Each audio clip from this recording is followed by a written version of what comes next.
28 17 17 vous serez accompagné avec justement si kanam dinañ ubbi mais vu que information ba si kanam dinañ ubbi serveur inshallah ngeen mën a wax seen xalaat aussi ñu mën a joxe li nga xam ne moo di seen xalaat ci kanam tuuti dinañu mën a rejoindre ci numéro bi après dinañ ko afficher ci barre d'écran bi Régis suñu mënee am avant dernière page bi si li nga xam ne que la décision du conseil constitutionnel waaw bu doon bi di wax surtout 31 numéro 31 suñ ko mënee am waaw suñ ko mënee am mooy avant dernière page bi lu bëri foofu lañ ko doon énumérer quoi waaw moom mooy sur la conformité de la constitution de l'alinéa 2 de l'article 1er de la loi attaquée alors conseil constitutionnel peut-être fii la d'accord ak ki nga xam ne que moo di Amadou Ba moo waral boobu de li nga xam ne que moo di loi daal di koy rejeté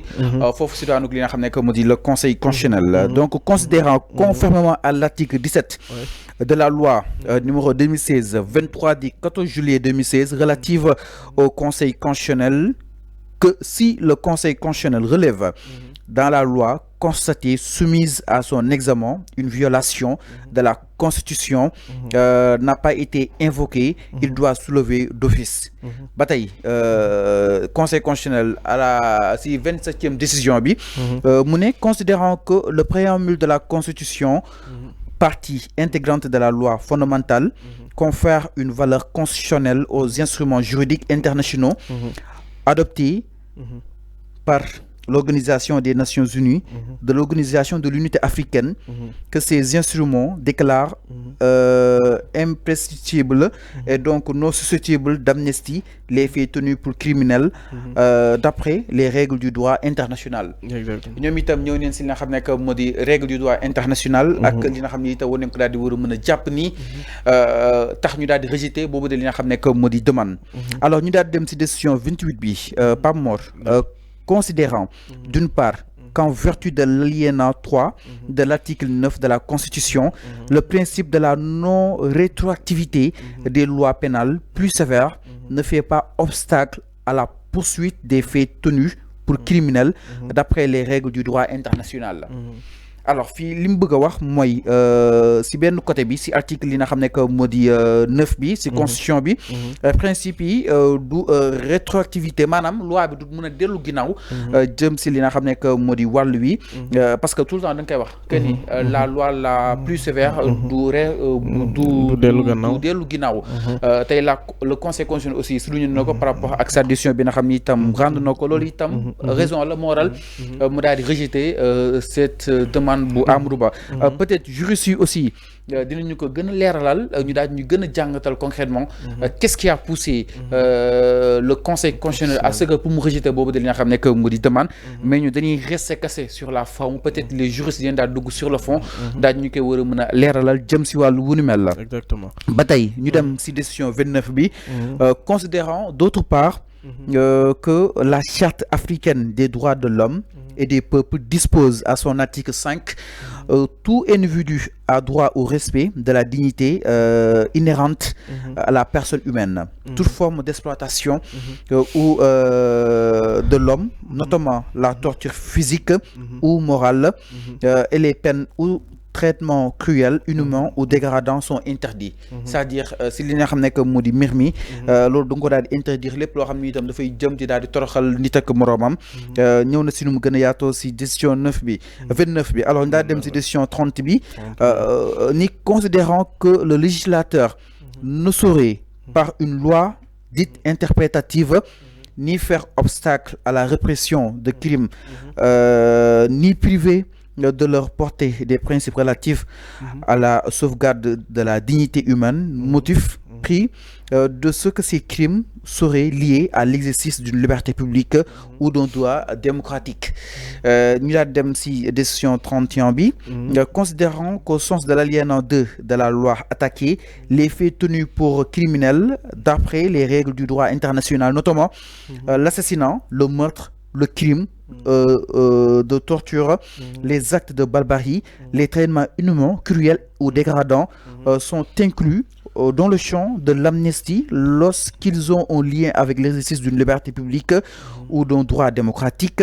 qu'en incluant ainsi dans le champ d'application de la loi portant amnistie des faits au regard des engagements internationaux à valeur constitutionnelle du Sénégal, alinéa de l'article 1er de la loi numéro 8/2025 du 2 avril 2025 viole la Constitution. Donc aussi dernière décision du conseil constitutionnel bi mooy décision 32 bi ni considérant que le conseil constitutionnel n'a relevé aucun autre motif d'inconstitutionnalité de la loi appliquée, donc mi ngi décidé article 1er de la loi 08/2025 adopté par l'Assemblée nationale en séance du 2 avril 2025 est contraire à la Constitution. wax ci jeex na kon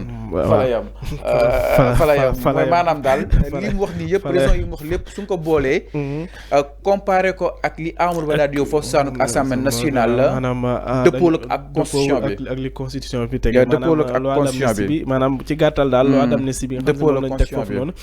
ak boo ko xoolee ak li constitution bi wax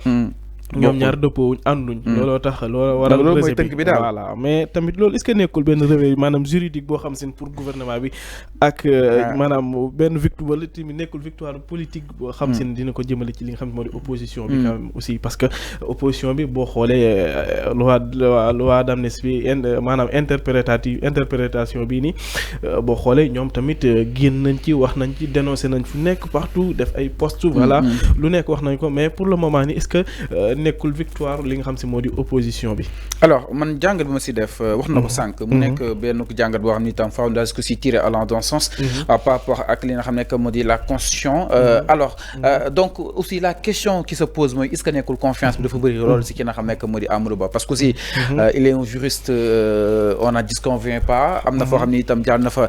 si minute yoon ak wàllu yoonal il a pris l'engagement de ne pas tout peut-être abroger. ñu daal di koy def de manière partielle parce que aussi suñ ko abrogé lépp peut-être amaana ni dinañ juum wala des fois réew mi dina xaw a jaxasoo si li nga xam ne tam xewoon na fi lépp mu nekk ay motifs yoo xam ni itam ñoom joxe nañ ko jàpp ne amuñu soon kenn koo xam ni itam doon nañ ko daal di woon protéger alors yàgg naa toog di ko wax que ni peut-être suñuy fàttali ko suñu ay vidéo yu ñu defoon